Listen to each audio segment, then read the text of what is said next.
This week we've had updates on asking prices, sold prices and transaction volumes. Halfway through the year we can now get a sense of the market post-Brexit referendum, post-general election, and see how buyers and sellers are judging the fallout of both. On Monday, Rightmove gave us their monthly update on asking prices. As always, a single national figure tells you very little about what might be happening locally, and it's as their map shows, prices were up in some places, the West Midlands by 0.7% on May, and yet across the M1 in the East Midlands they fell by 0.4%. On Tuesday we got the deal data from Land Registry. Nationally prices were 4.6% higher than they were during the referendum a year ago, but again they vary hugely. Once again, in the East Midlands they were up 1.3% on the previous month and 7.2% on a year ago, and yet in London they were down 0.3%.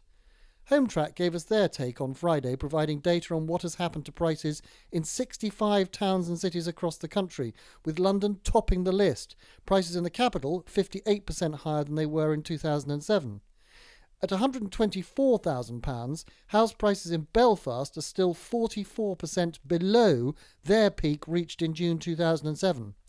HMRC published their records of actual sales on Friday. Transactions, they say, fell slightly for the first time in 3 months, with 97,000 homes selling. This compares with over 140,000 in June 2007, but is exactly the same as the number sold in June a year ago. Again, this was not the same everywhere. In Belfast, again, there were 5,300 sales back in June 2006.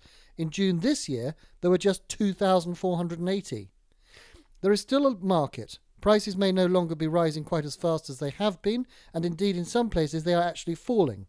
Expect this trend, which is now visible in the southeast, to ripple out to other parts of the country in the coming months.